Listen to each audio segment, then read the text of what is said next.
Alors on compare, on prend, on teste, on utilise. Puis on jette, on remplace et on amasse. Pas seulement les choses, les personnes aussi. Nos relations amoureuses et sexuelles sont à l'image de la société de consommation dans laquelle nous avons grandi. Pourtant, nous voulons être aimés. Être aimés durablement, être aimés pour ce que nous sommes. C'est notre désir le plus profond. Alors pourquoi y renoncer puisque c'est possible de le réaliser? Je suis Thérèse, la cofondatrice de SEM, et vous écoutez Love Care, le podcast de l'amour durable. Elle aime sa famille, rire, elle aime Dieu, elle aime les gens, la mer, créer des trucs, danser, elle aime la spontanéité, elle aime chanter, elle aime prendre un bain sans enfant qui frappe à la porte. Bonjour Priscille. Bonjour.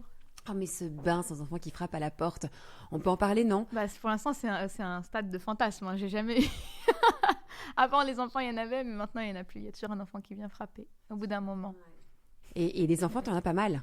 J'en ai 5. 5 enfants, entre quel âge et quel âge? Le grand va avoir 11 ans et mon dernier a 1 an.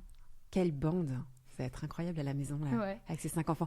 Et alors, Priscille, moi, je t'ai découverte déjà par ton compte Instagram, dépassée, mais heureuse. Ouais. J'adore le concept. Ouais, il faut mettre le mais au bon endroit, tu sais.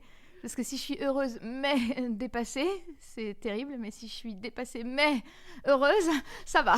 Tu vois. C'est génial, mais tu as tellement raison.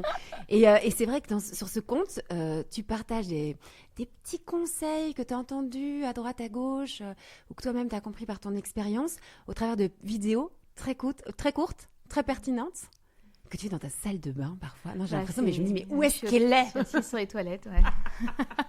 Je trouve C'est le ça seul endroit où génial. on me fiche la paix. Mais c'est génial.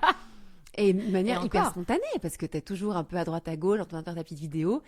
Et là, il y a un décalage entre cette petite vidéo faite, effectivement, salle de bain, la voiture, dans ta cuisine, enfin bref, t'es pas toujours maquillée, etc. T'es là, très nature, et hop, tiens, au fait, j'avais envie de vous dire un truc. Et ce que tu partages, c'est des pépites, quoi. C'est des petites choses qui changent une vie toute simple. Parce que tu dis une vidéo, je veux dire une idée. Et moi, quand j'ai vu ça, j'ai dit, mais c'est génial ce qu'elle est en train de faire là. Tu es en train justement de semer, on est vraiment dans le thème de Sème Love Care, mais tu sèmes des petites graines chez celles et ceux qui regardent tes vidéos et qui peuvent vraiment transformer une vie et un quotidien. D'abord, je voulais te remercier pour ce que tu fais, Priscille. C'est gentil. Non, très sincèrement, merci. Et c'est drôle parce que moi-même, je suis maman depuis pas mal d'années. Et en regardant tes vidéos, j'apprends encore des choses, je découvre des choses. Le dernier truc que j'ai découvert, quand même, c'est ton histoire de body. Non, parce qu'il y a des Oh choses là profondes, là. des choses un petit peu moins profondes, C'est on ça peut le qui est dire. fou, c'est la vidéo qui sert à rien sur le body, elle est hyper regardée. Et puis, il y a des fois, je travaille vraiment plus une idée vraiment profonde. Et ça marche moins bien Ouais. qu'une bêtise sur le body, mais c'est pas grave. Non, mais la bêtise sur le body, attends, oui et non. Parce qu'en fait, elle comprend qu'en fait, on peut enlever un body par le bas. Mais moi, j'ai jamais compris ça non plus. Donc, ça m'a fait rire quand tu partages ça. Et en même temps, parfois, tu vois, enfin, même souvent, la plupart du temps, tu donnes un petit conseil. Moi, j'avais été aussi touchée par ton conseil sur le ça déchire. D'avoir cette expression, tu disais, tu utilises une expression toujours ça déchire, ça déchire. Et d'apprendre aussi à être plus précise dans sa parole. Ça déchire parce que ça, c'était bien. Ouais. Et j'en ai reparlé à mes enfants là récemment, en leur disant, tiens, regardez, on a regardé la vidéo ensemble. J'ai dit, mais on peut peut-être faire un effort ensemble de plus préciser les choses. Donc voilà, tout ça pour dire que même les vieilles mamans comme moi, enfin, je veux dire, les mamans qui ont des enfants qui sont vraiment très, très grands, on est nourris par ton contenu. Et d'abord, merci Tant Priscille. mieux, tant mieux. Merci Alors, de me dire ça non, m'encourage. et je le pense profondément, c'est pour ça que je voulais te rencontrer. J'aime bien rencontrer des gens qui font du bien. Et j'aime bien les remercier pour ce qu'ils font. On ne dit pas assez aux gens merci pour ce qu'ils font. Donc d'abord, merci. Et alors, dis-moi, moi j'ai quand même une question, c'est comment tu en es arrivée à faire des vidéos sur Instagram qui cartonnent, hein, tu as énormément de gens qui te suivent, tous les jours, tu en as de plus en plus. Comment ça t'est venu cette idée de te mettre dans ta salle de bain et de nous faire cette petite vidéo? C'est une très bonne question. Je ne sais pas s'il y a un jour précis où j'ai eu l'idée. J'ai l'impression que c'est plus un cheminement. J'ai un peu baigné dans le concept des vidéos de toute façon. Mes grands-parents, ils tenaient un club vidéo à l'époque où tu coupais ta bande de films. Et comme ils me gardaient souvent le mercredi, j'ai un peu baigné là-dedans. En tout cas, dans l'univers de tiens, on écrit un petit scénario et on en fait un petit film. Ça, c'était toujours dans ma tête de toute façon. Donc, quand on était en grande vacances l'été avec tous les cousins, on s'écrivait notre petit scénario, on se faisait le petit film de l'été qui était un peu pourri quand on le regarde maintenant, mais ça nous drivait toutes les vacances en tout cas. Donc ça, c'était toujours quelque part. Le concept d'une vidéo, ça sert à passer quelque chose.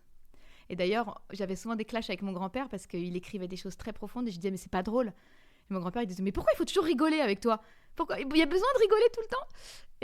Et oui, en fait, pour moi, il y a besoin de rigoler tout le temps. En tout cas, quand c'est possible. Hein. On va pas se mentir, on rigole pas quand on enterre quelqu'un. Encore que des fois, on a un rire nerveux. Mais je veux dire que je suis pas de ces gens qui croient qu'on peut rire de tout. Non, je suis vraiment de ces gens qui pensent qu'on peut pas rire de tout. Mais pour moi, c'est très important de rigoler. Et surtout dans les journées pourries ou difficiles. Moi, je sais que dans ma vie de maman, je suis pour toujours reconnaissante aux personnes qui m'ont fait rire dans mes journées difficiles.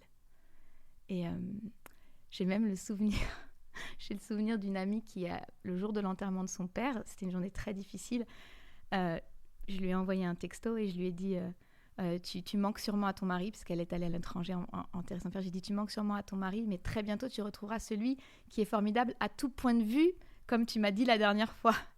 Parce qu'elle m'a dit mon mari est formidable à tout point de vue. J'étais là, merci pour le détail, tu sais, ça me regarde pas, mais et je lui ai écrit ça, tu vas vite retrouver celui qui est merveilleux à tout point de vue, avec un petit clin d'œil. Et elle m'a dit, t'es la seule qui m'a fait rire le jour de l'enterrement de mon père. Donc non pas que c'était pas un événement douloureux, mais c'est juste la petite histoire que je me dis, en fait, moi je suis très reconnaissante aux gens qui m'ont fait rire dans les journées difficiles, et pas seulement qui m'ont fait rire. C'est ce que je disais quand je parlais avec ton ami tout à l'heure.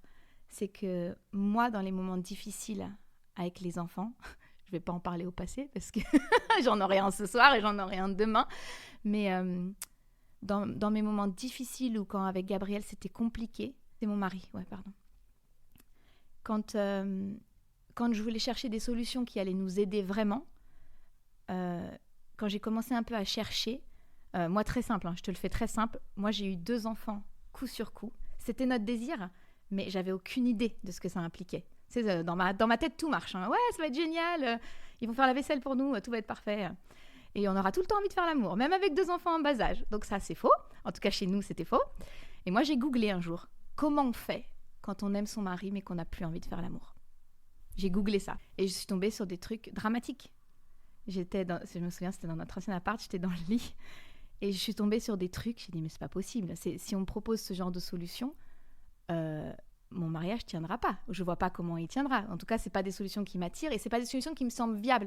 Parce que si un truc marche sur le moment, ça veut pas dire qu'il est bon à terme. C'est ça le problème. C'est que, pourquoi pas sur le moment, les trucs que je lisais, attendez-le avec je ne sais quel objet ou je ne sais quelle tenue. Ok, peut-être ça va être génial là, mais qu'est-ce que ça fait sur le long terme ? Et moi, j'ai envie d'un mariage qui tient sur le long terme. J'espère qu'on a tous envie au moment où on dit let's go for it, on y va. J'espère qu'on a envie que ça tienne.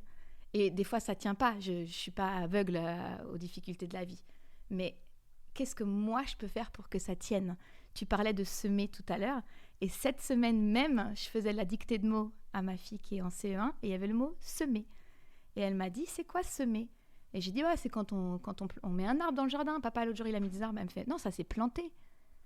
Et j'adore me faire reprendre par qui que ce soit en réalité, parce que quelqu'un qui te reprend, c'est quelqu'un qui te fait grandir. Donc, si tu le prends bien, après, si ça te vexe, c'est tout, bien sûr. Mais si tu arrives à bien le prendre, c'est quelque chose qui te fait grandir. Et du coup, je dis, mais t'as raison, c'est planté.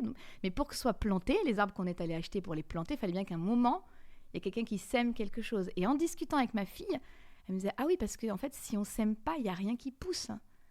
Et je dis, mais c'est pas possible. Cette petite de 7 ans, elle est en train de me faire ouvrir les yeux. Il n'y a rien qui va pousser si tu sèmes pas. Si, peut-être des mauvaises herbes. Ça pousse tout seul, il n'y a pas de problème. Mais les belles choses, elles poussent si tu les sèmes, si tu les arroses, si tu les exposes à la lumière. Là, oui. Et en parlant avec elle, j'ai un peu réalisé, mais finalement, est-ce que c'est pas ça un peu qu'on cherche à faire dans nos familles ?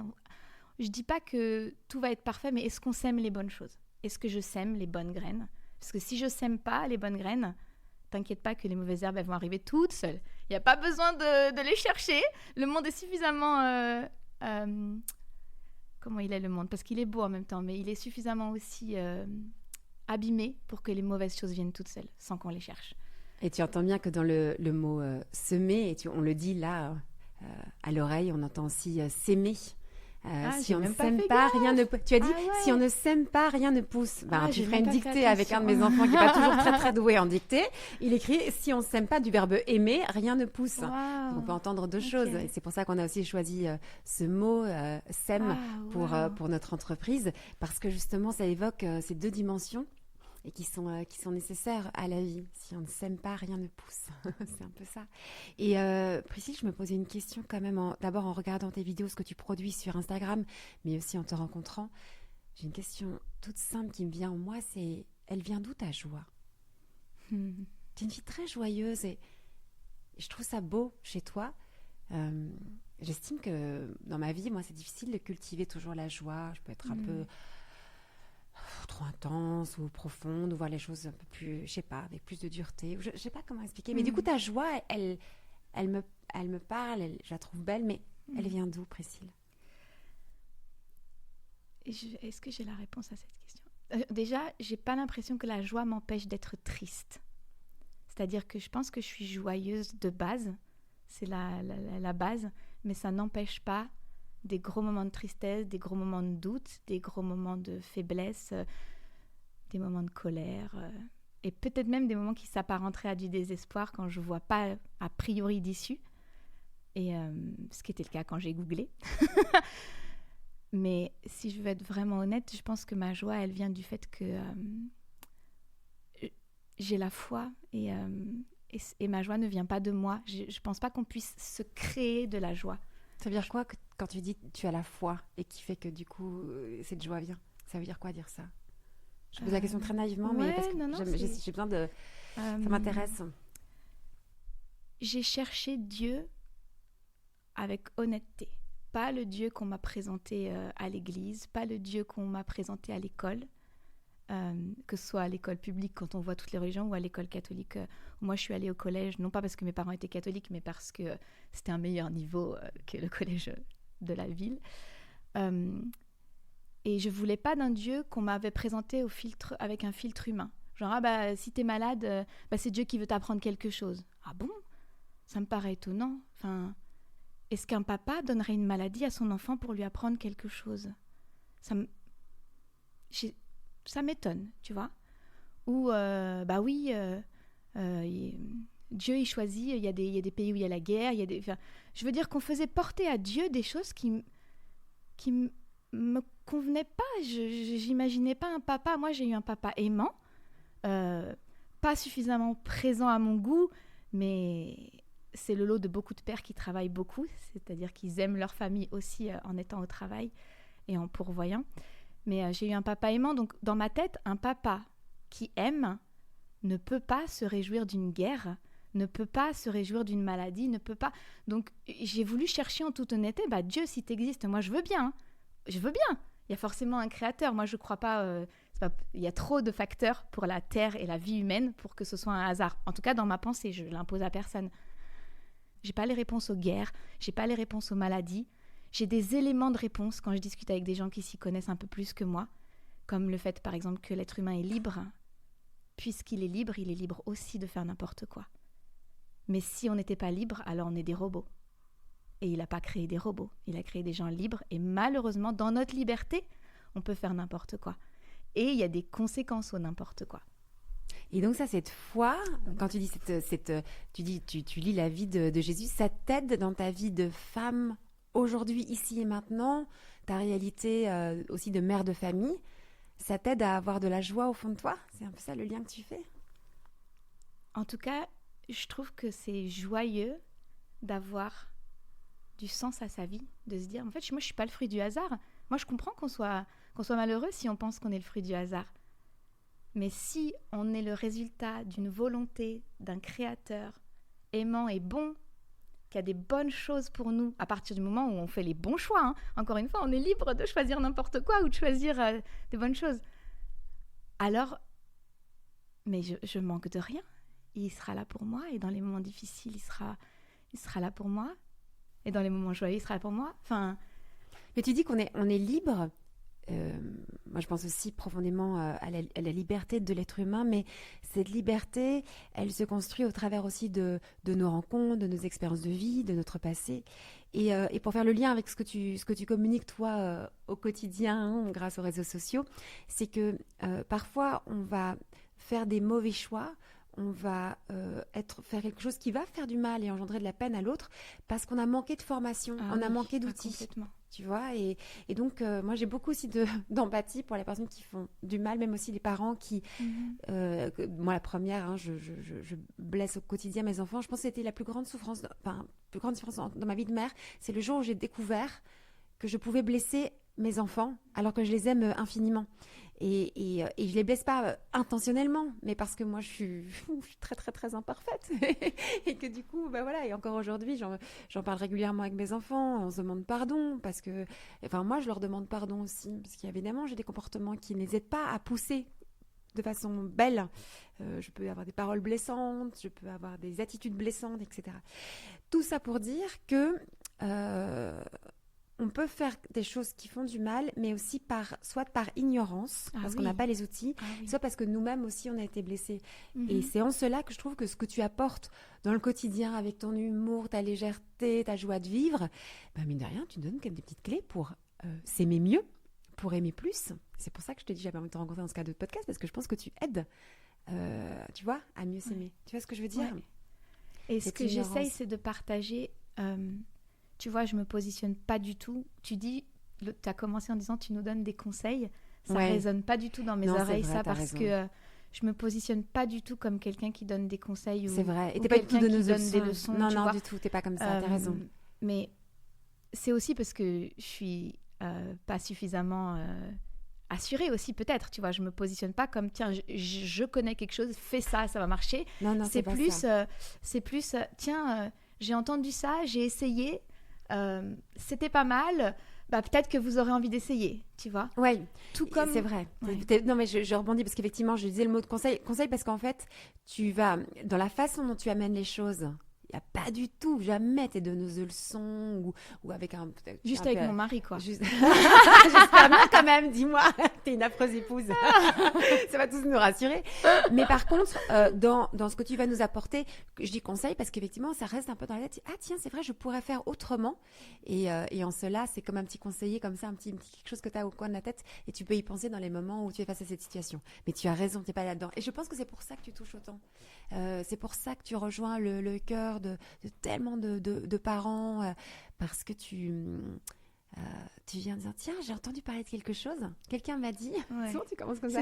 Mais en plus c'est vrai, c'est quelqu'un qui m'a dit. Des fois c'est même pas quelqu'un qui m'a dit, j'étais assise à côté d'une table de gens qui parlaient, c'était même pas pour moi, mais j'ai attrapé l'info. Mon mari il supporte pas parce que quand on est tous les deux en amoureux, on déjeune. Et au bout de 10 minutes, il me fait « Mais tu m'as pas écouté tout ce temps-là » Je suis là « Oh, je suis désolée, mon amour !» J'étais en train d'écouter les gens à côté parce que j'ai besoin de ce qu'ils sont en train de dire, tu vois. Donc, en fait, c'est vrai, ce que je veux dire, c'est que c'est vraiment des trucs que j'ai entendus. Ouais. C'est pas « Ah, tiens, il y a mon idée et comme je l'assume pas, je vais dire que c'est l'idée de quelqu'un d'autre. » C'est tout en... C'est juste... C'est en vérité, quoi. C'est parce que c'est comme ça. J'ai vraiment lu ça quelque part. Des fois, je sais même pas où. Et je l'ai mis en place et ça marche. Ou alors ça marche pas, parce qu'il y a des fois ça marche pas. Ou alors ça marche sur un enfant et pas sur les autres. Si on avait la clé, on se la transmettrait. On n'a pas la clé qui marche pour chaque enfant. Le pass là, qui passe dans toutes les portes, on l'a pas. Et en même temps, si on l'avait, ça ferait qu'on ne prendrait pas le temps de connaître chacun de nos enfants. Mais ça, par exemple, ce que tu viens de dire là, on n'a pas là une clé qui permettrait que ça fonctionne pour tous nos enfants. Ça, typiquement, c'est quelque chose de très fort de le dire. Ah bon ? Parce qu'on peut penser en tant que parent que, bon, on a reçu, je sais pas, on a un certain principe et puis on va l'imposer à chacun des enfants. De ne pas comprendre que chaque enfant est unique, que chaque enfant a des besoins tout particuliers pour bien grandir. Si on prend toujours cette métaphore de cette graine qui va pousser, qui va grandir, qui va fleurir, et que chacun a besoin d'être cultivé d'une façon, tu vois, prendre soin de façon particulière. Il a besoin du soleil, t'en as un, il n'a pas besoin du vent, t'en as un, il a besoin du vent, t'en as un...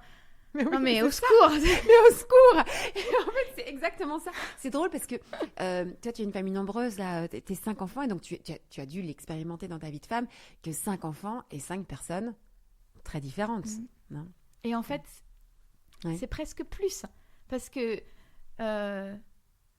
ma deuxième l'été n'est pas exactement pareil que ma deuxième l'hiver.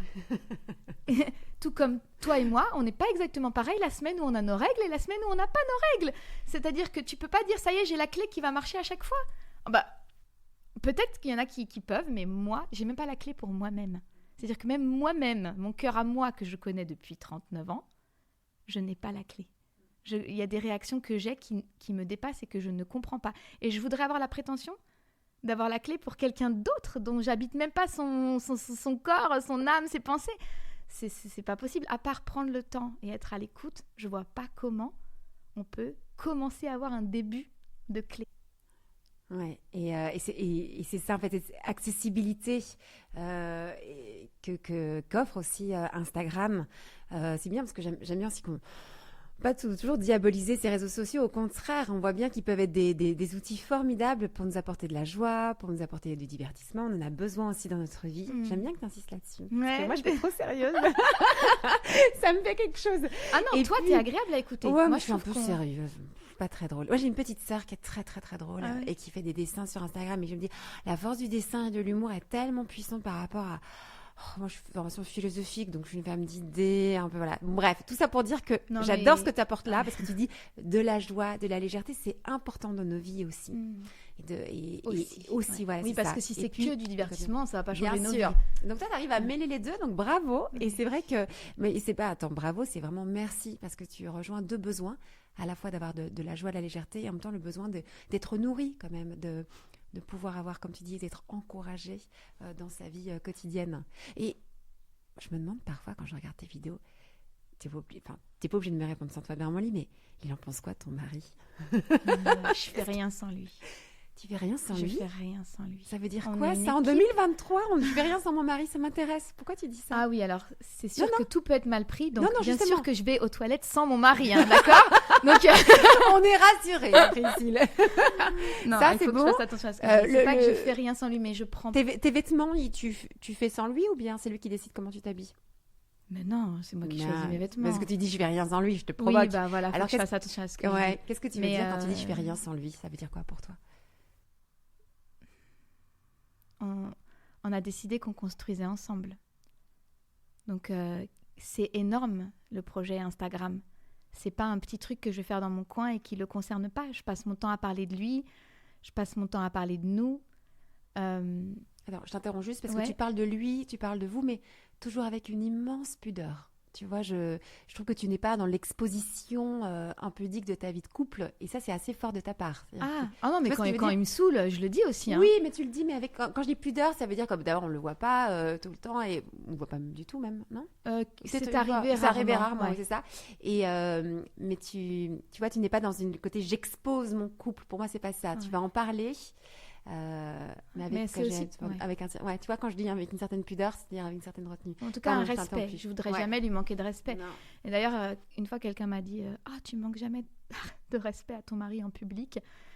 Et je lui ai dit non, mais l'idée, c'est aussi de pas lui manquer de respect en privé non plus, en fait. Hein. L'idée, c'est pas en public le top et en privé, je lui vomis dessus, quoi. L'idée, c'est de se respecter mutuellement.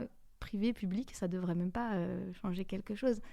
Mais Pardon, parce que du coup, je t'ai interrompu en disant que tu en parlais avec beaucoup de pudeur. Mais tu disais que donc tu parles de lui, c'est un grand projet, ce projet Instagram. Il y a beaucoup de personnes qui te suivent. N'importe quel grand projet, en fait. C'est est-ce qu'on se lance là-dedans? Parce que c'est personne ne sait où ça va mener. En tout cas, toutes ces années où je le faisais et où il y avait genre, 300 abonnés, j'avais tellement envie d'arrêter. Je me disais, mais en fait... peut-être ça n'aide personne, en fait, parce que ça grandit pas, donc peut-être ça ne répond pas à un besoin. Et Gabriel, il disait, mais on s'en fiche, en fait, s'il y a qu'une personne qui est aidée, est-ce que ça vaut pas le coup? Alors pour cette personne, tu vas avec ta conviction, c'est pas les résultats qui déterminent ce que tu fais, c'est ta conviction. Je veux dire que c'est un truc qu'on porte ensemble, parce que si je le porte toute seule, quand je serai découragée, qui va me relever? Et d'ailleurs, c'est arrivé très souvent, et ça arrivera encore très souvent, parce que c'est pas tous les commentaires qui sont agréables. Moi, j'ai couru vers lui quand je lui ai dit « Ah, mon amour, il y a tellement de gens qui m'ont écrit que j'étais moche et que je faisais vieille et tout. » Et heureusement qu'il est là. Il y a des gens qui t'écrivent ça? Ouais. C'est fou, hein. Mais ça ne parle que d'eux. Non, mais c'est à la limite, franchement, pourquoi est-ce que ça m'atteint autant? La question, elle est là. Ouais. Pourquoi ça m'atteint autant? Qu'est-ce que ça peut me faire des gens que je ne connais pas? Mais il n'empêche que ça nous atteint. Parce qu'on a On a besoin d'être plus assuré dans qui on est, chacun d'entre nous. Donc ça permet aussi... C'est une bonne question à se poser. Pourquoi ça m'atteint ? Et moi, j'ai mon mari qui me pose ce genre de questions. Donc, Il est pas mal, cet homme. bah, il est super, mais après, il a aussi ses côtés un peu plus fragiles, mais tout le monde. Attends, mais je Tout le voudrais monde. revenir sur... Tu dis je ne fais rien sans lui, mais c'était une expression pour dire... Non, mais parce que c'est une expression pour dire... Mais c'est trop beau, en fait, de dire...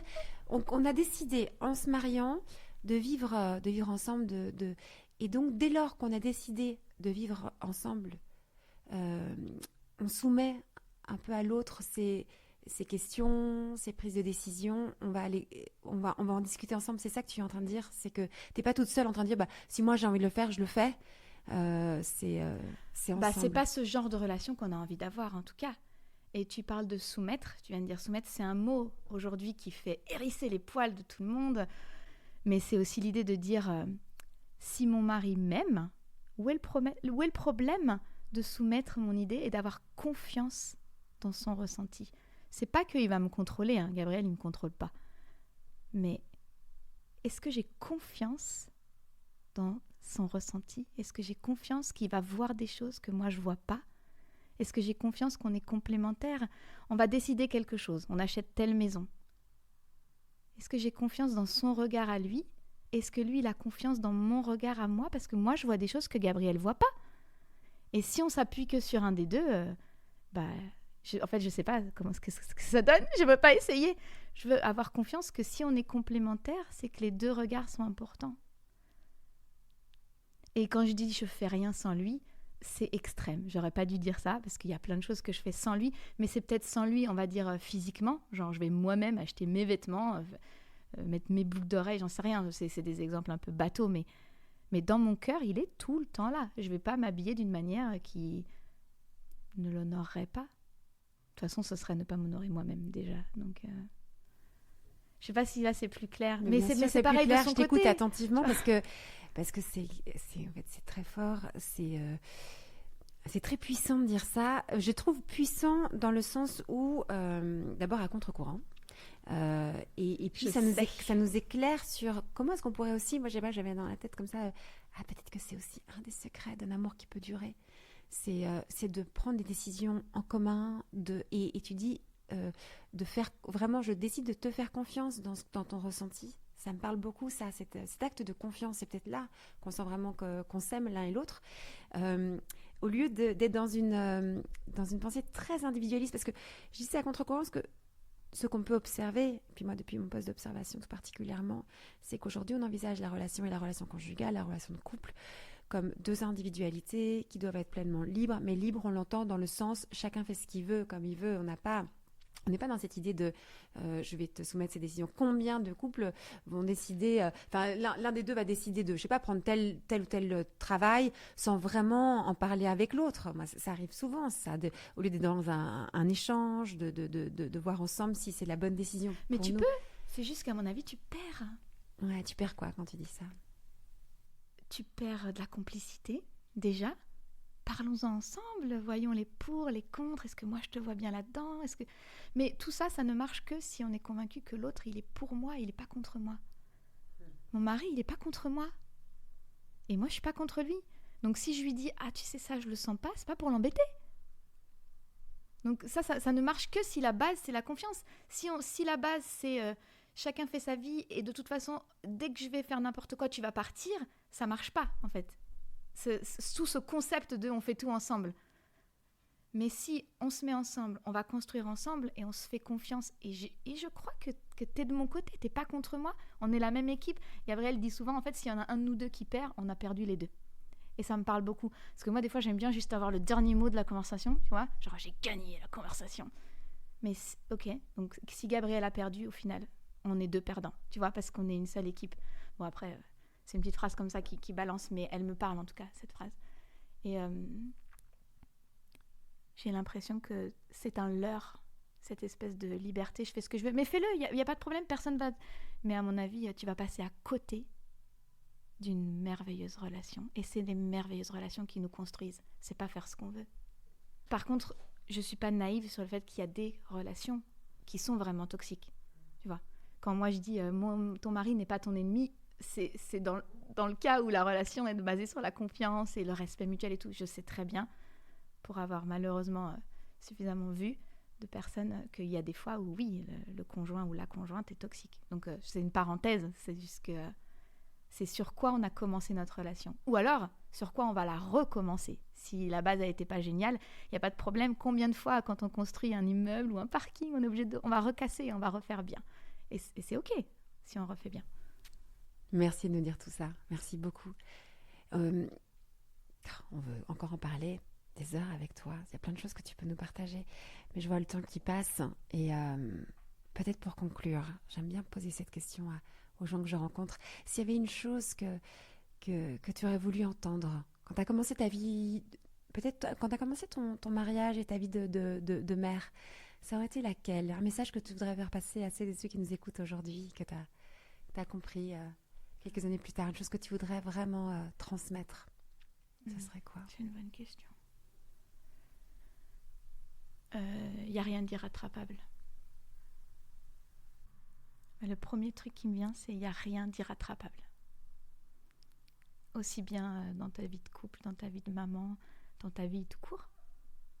Je pense vraiment qu'il n'y a rien d'irrattrapable. Ça ne veut pas dire que c'est facile, hein, mais je suis convaincue.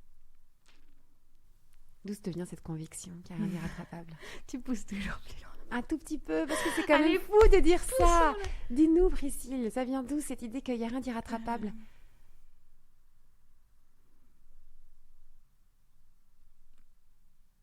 C'est une bonne question. J'en sais rien. Je me suis jamais posé la question. Déjà, j'ai vu des gens que tu te serais dit non mais là c'est foutu. Encore là, ma copine elle me disait quelqu'un qu'elle avait connu il y a des années dont la vie était dans un sale état et elle l'a revu par hasard. Genre le gars, il a monté sa société, il est marié avec des enfants, alors qu'elle aurait juré que il va pas dépasser les 20 ans vu comment il pourrit sa propre vie, quoi. Et il y a des gens qui sont là pour montrer c'est possible. C'est possible. Mais par contre, ça coûte, hein, ça va pas être gratuit. Hein. Tu fais pas un marathon en restant assis dans ton fauteuil. Mais c'est possible. Et je crois en un Dieu tout-puissant. Donc, s'il est tout-puissant, qu'est-ce qui est impossible? Merci de me dire ça. Merci pour ce partage. De me dire, il n'y a rien d'irrattrapable. Moi, je vais le faire descendre en moi aussi. Je vois dans ma vie les lieux où je me dis, oh là, ça c'est foutu pour foutu. Et en fait, c'est beau de dire, non, il n'y a rien d'irrattrapable.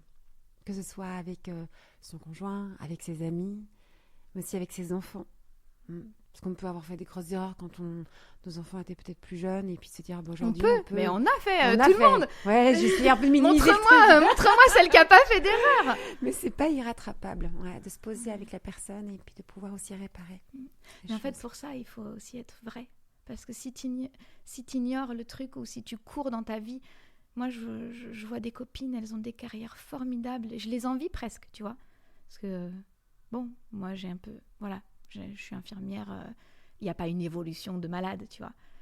Et il y a un petit côté de moi qui les envie et tout. Et à côté de ça, quand je les vois courir, je me dis, ah mince, mais à quel moment, en fait, comment tu vas faire pour tes enfants quand tu t'es rendu compte, par exemple, d'un truc? Comment tu fais pour te poser et dire, pardon pour ça? De toute façon, on peut aussi être à la maison tout le temps et ne pas prendre le temps de le faire. C'est juste que dans ma vie à moi, il y a des filles que j'envie tellement elles accomplissent des choses. Et en même temps, je me dis, mais si moi j'accomplissais autant, peut-être j'aurais pas le temps de me poser et de me dire, ah mais il y a ce truc-là qui m'a fait mal, je vais prendre le temps d'aller chercher, ou je vais prendre le temps de retourner vers telle personne parce que là, j'ai vraiment pas été correcte. Et ça marche avec nos enfants. Nos enfants, ils ont une capacité à pardonner qui est extraordinaire. Je ne sais pas d'où ils la sortent, mais je dis vraiment, je te demande pardon, j'aurais pas dû crier. Moi, je me souviens où j'ai dit à mon fils, mais c'est moi l'adulte. Toi, t'es un enfant. C'est à moi de me maîtriser. Tu vois ? Le problème, c'est pas toi. Et même si tu fais un caprice de malade, c'est jamais toi le problème. Parce que c'est moi l'adulte. C'est à moi de mettre les limites, c'est à moi de te sécuriser, c'est à moi de te dire ce qui est faisable ou pas faisable. Et très souvent, parce qu'on ne sait pas faire autrement, parce qu'on n'a pas les outils, c'est juste un enfant relou. C'est très vrai ce que tu dis sur la capacité des enfants à pardonner. C'est beau, en fait, de le redire et donc de ne pas avoir peur, en tant que parent, de demander pardon. Mais non seulement ne pas avoir peur, mais le faire avec joie. Ouais. Mais c'est le premier pas pour construire un pont vers l'autre. Mais moi, je veux toujours être celle qui met la première pierre. Le nombre de fois où je me dis, non, mais là, quand même, là, c'est vraiment mon mari qui a abusé. C'est vraiment pas à moi de demander pardon. Soyons, on va pas se mentir. Mais sois la reine dans cette histoire. Sois celle qui met la première pierre du pont. Qu'est-ce qu'on s'en fout ? Ce qui compte, c'est qu'il y a un pont. Qu'est-ce que je vais gagner à attendre que ce soit lui ? Mets la première pierre. Mets la première pierre avec tes enfants. Mets la première pierre avec ton boss, avec tes collègues, avec n'importe qui. Qu'est-ce qu'on s'en fout de c'était la faute de... De toute façon, il y a toujours deux versions dans une embrouille. Toujours. Écoute tes enfants. Quand ils viennent te raconter une embrouille, t'as deux versions complètement différentes. Sois celle qui met la première pierre du pont. C'est la voie royale. Merci Priscille, vraiment merci. Je suis tellement heureuse de parler avec toi. Merci pour tout ce que tu nous as partagé et merci pour ce que tu fais, encore une fois. Vous pouvez évidemment suivre tout le travail de Priscille sur Dépassée mais heureuse. Et continue cette belle mission que tu as d'aller apporter, de semer une bonne nouvelle autour de toi et sur ce réseau social, Instagram, qui est quand même très, très, très vu. Et donc, tu peux rejoindre aussi des personnes qui n'auraient peut-être jamais entendu parler de tout ça. Donc, merci beaucoup. Et puis, aussi, merci pour cet échange très touchant. Moi, qui me touche beaucoup, en tout cas, dans ma vie personnelle de femme. Et donc, j'espère aussi qu'il vous aura rejoint là où vous en êtes aujourd'hui. À bientôt, j'espère. Ouais. Au revoir. Merci. Si vous désirez l'amour durable, retrouvez toutes les propositions de SEM sur notre site internet sem.co et sur nos réseaux sociaux Instagram et Facebook. Si vous êtes un professionnel du Love Care, rejoignez la communauté SEM. Et pour semer avec nous cette vision de l'amour, mettez un avis ou 5 étoiles sur votre plateforme d'écoute pour soutenir ce podcast. Venez signer notre manifesto et surtout, parlez de SEM autour de vous. Parlez-en à vos amis, à vos familles, à vos collègues qui ont tant besoin d'être outillés et accompagnés pour vivre leur désir le plus profond, aimer et être aimé durablement.